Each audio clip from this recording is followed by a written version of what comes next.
నమస్తే welcome to our channel. Vaikuntha Ekadashi పర్వదినం సందర్భంగా శ్రీ తిరుమల తిరుపతి వెంకటేశ్వర స్వామి వద్ద వేడుకలన్నీ కూడా అట్టహాసంగా జరుగుతున్నాయి. మరి భక్తులందరూ కూడా తొలి రోజు ఉత్తర ద్వార దర్శనం చేసుకుంటున్నారు.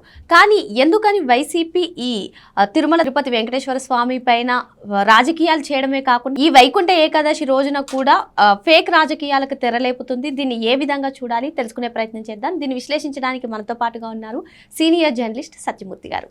నమస్తే సార్. నమస్కారం అండి. భక్తులందరూ కూడా కోలాహలంగా స్వామివారిని దర్శించుకోవడం, వైకుంఠ ఏకాదశి సందర్భంగా ఉత్తర ద్వార దర్శనం, మరి మొత్తానికి పైన తిరుమలలో అంతా కూడా అట్టహాసంగా వేడుకలు జరుగుతున్నాయి సార్. మరి ఈ సందర్భంగా కూడా వైసీపీ మరో నాటకానికి తెరలేపడం, అసలు టికెట్లు అమ్ముతున్నారు అంటూ ఫేక్ ప్రచారాలు చూస్తూనే ఉన్నారు ప్రజలు. మరి ఈ వైకుంఠ ఏకాదశిని పురస్కరించుకుని కూడా ఇటువంటి రాజకీయాలు చేయడాన్ని ఏ విధంగా చూడాలంటారు? నమో వెంకటేశాయ. ఈరోజు వైకుంఠ ఏకాదశి పర్వదినం సందర్భంగా ఇటువంటి అవాంఛనీయ సంఘటనలు జరగకుండా ప్రశాంతంగా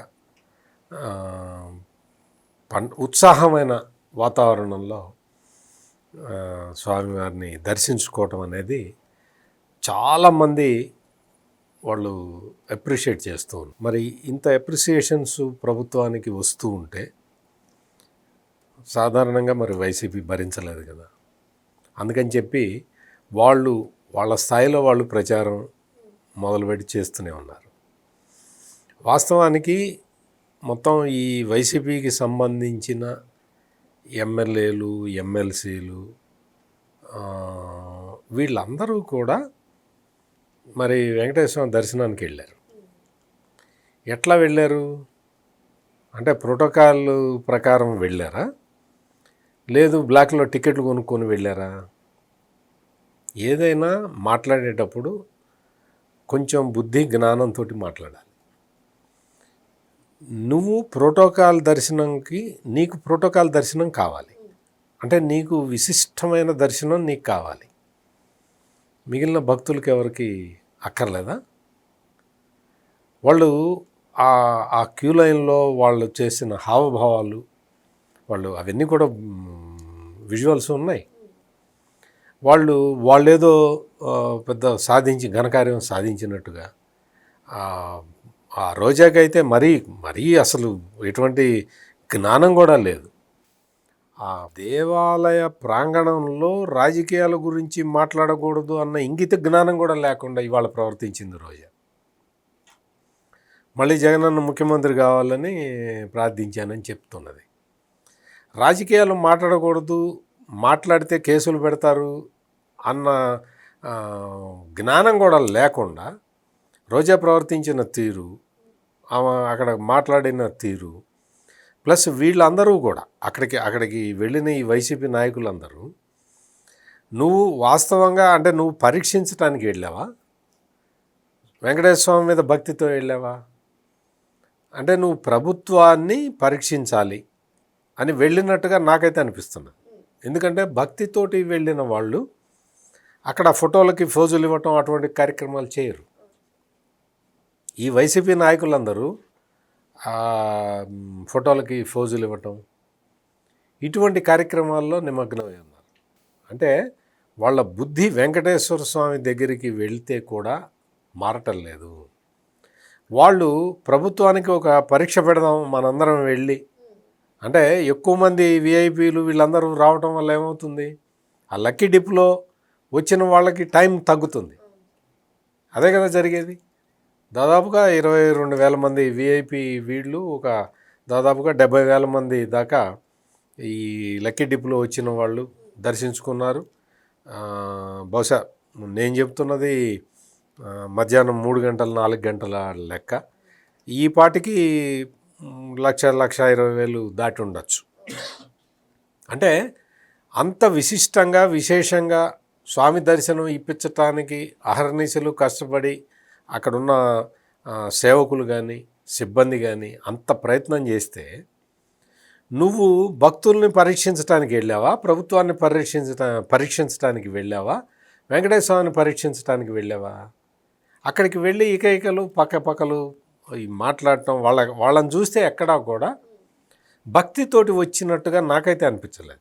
అంటే ప్రభుత్వం పైన భక్తుల అసహనంతో వ్యతిరేకంగా వాళ్ళ నినాదాలు చేయాలి అనే ఉద్దేశంతోనే ఈ టైంని కుదించడం గురించే, వాళ్ళకి ఇచ్చే దర్శనాల కోసం ఇచ్చే టైంని కుదించడం కోసమే వీళ్ళు ఈ విధంగా ప్రవర్తించారు. ఎగ్జాక్ట్లీ, నాకైతే అదే అనిపించింది. ఇప్పుడు మీరు అన్నట్టే అనిపించింది నాకు కూడా. ఎందుకంటే ఎక్కువ డ్యూరేషన్ తీసుకోవడం, ప్రోటోకాల్ దర్శనానికి సంబంధించిన డ్యూరేషన్ని పెంచడం ద్వారా ఈ సాధారణ భక్తులకి అదృష్టం, అంటే లక్కీ డిప్లో రావటం అంటే వాళ్ళకి అదృష్టం, స్వామి కరుణించినట్టే, కటాక్షించినట్టే కదా. అటువంటి భక్తుల్ని కూడా ఆపుదాం, వాళ్ళ దర్శనాన్ని డిలే చేద్దాం అన్న ఒక తాపత్రయంతో, ఒక దురుద్దేశంతో చేసినట్టుగా నాకైతే కనిపించింది. లేకపోతే వాళ్ళు క్యూ లైన్లో ఉండి వాళ్ళు మాట్లాడిన మాటలు కానీ, ప్రవర్తించిన తీరు కానీ, ఇవన్నీ చూసినప్పుడు మాత్రం నిజంగా వీళ్ళు వెంకటేశ్వర స్వామికి పరీక్ష పెట్టడానికి వచ్చినట్టే కనిపిస్తూ ఉన్నది. అది చాలా తప్పు చేస్తున్నారు, చాలా తప్పు చేశారు ఆల్రెడీ. వాళ్ళు బయటకు వచ్చి అక్కడికి వచ్చిన భక్తుల్ని రెచ్చగొట్టే విధంగా ప్రవర్తించడం కూడా కరెక్ట్ కాదు. ముందుగా వాళ్ళు చాలా అంటే టోకెన్లు జారీ చేయటం దగ్గర నుంచి కూడా మనం చూసాం గతంలో ఎట్లా చేశారో, ఎంత కుట్రబన్ని చేశారో చూసాం. ఇప్పుడు ఏమైంది అంటే తిరుపతి ఎస్పీ సుబ్బారాయుడు ఆయన మొత్తం పర్సనల్గా మొత్తం అంతా కొండ పైన కింద మొత్తం అంతా ఆయన పర్యవేక్షించాడు.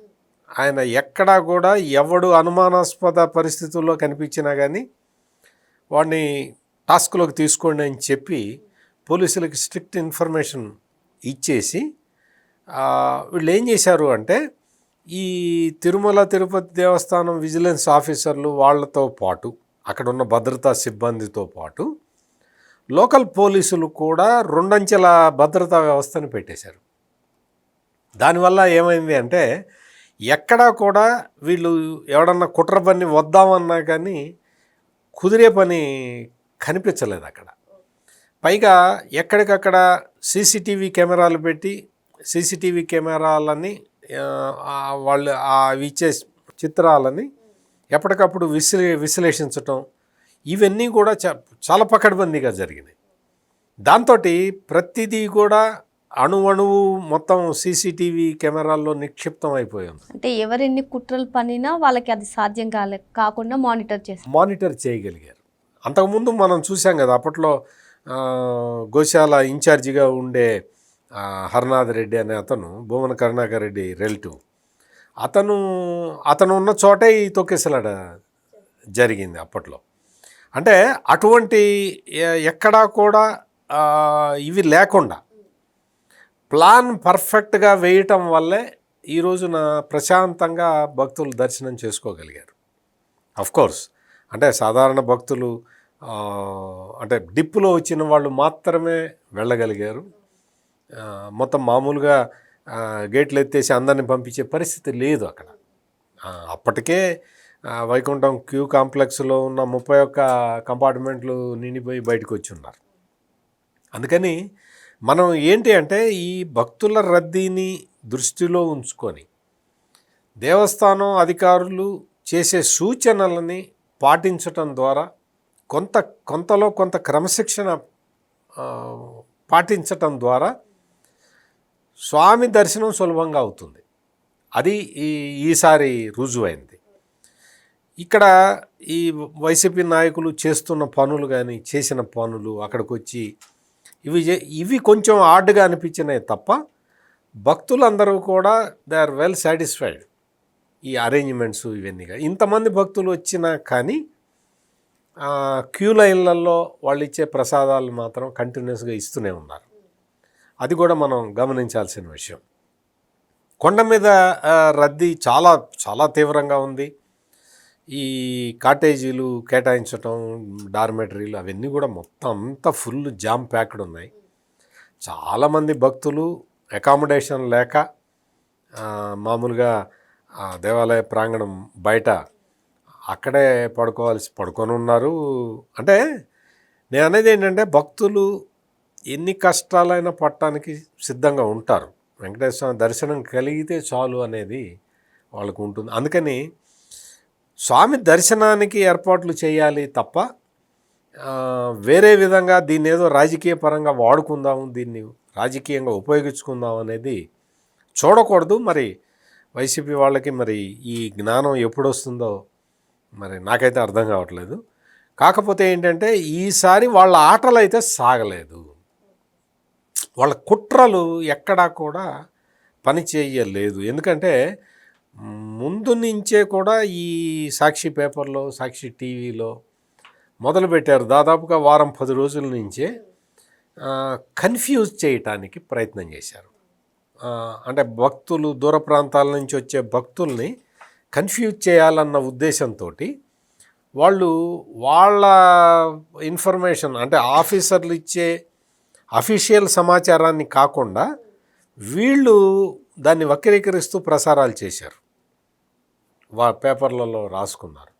కాకపోతే ఏంటంటే మొత్తం అందరికీ భక్తులకు కూడా అర్థమైంది సాక్షి పేపర్ చదవకూడదు, సాక్షి టీవీ చూడకూడదు అని. అందుకని అది మరి భక్తుల మనసుల్లో ఉందేమో. వీళ్ళు చేసిన ప్రచారాన్ని ఎవరు నమ్మలేదు. అందువల్ల కూడా ఈరోజు తొలి ఏకాదశి తొలి రోజు హ్యాపీగా గడిచిపోయింది. భక్తులందరూ కూడా స్వామివారిని కనులారా వీక్షించారు. అది చాలా సంతోషదాయకమైన విషయం. ఒక తిరుమలలోనే కాకుండా మొత్తం రాష్ట్ర వ్యాప్తంగా అన్ని దేవాలయాల్లో కూడా చాలా చక్కగా భక్తులు దర్శనం చేసుకోవటం, ఉత్తర ద్వార దర్శనం చేసుకోవటం అనేది చాలా శుభసూచకం. ఆంధ్రప్రదేశ్ రాష్ట్రంలో జరుగుతున్న అంటే పాజిటివ్ ట్రెండ్కి ఇది నిదర్శనంగా నిలబడుతుంది. వైసీపీ ఎన్ని కుట్రలు చేసినా సాక్షి ఎటువంటి ప్రచారాలు చేసినప్పటికీ భక్తులు ఎవరు కూడా నమ్మలేదని చెప్పి, అదేవిధంగా దీన్ని ఇంత సక్సెస్ఫుల్గా మానిటర్ చేసినందుకు అటు పోలీసులను కూడా అభినందించాలని సార్ చెప్తున్నారు. మరో అంశంతో మళ్ళీ కలుద్దాం. Thank you sir. నమస్కారం.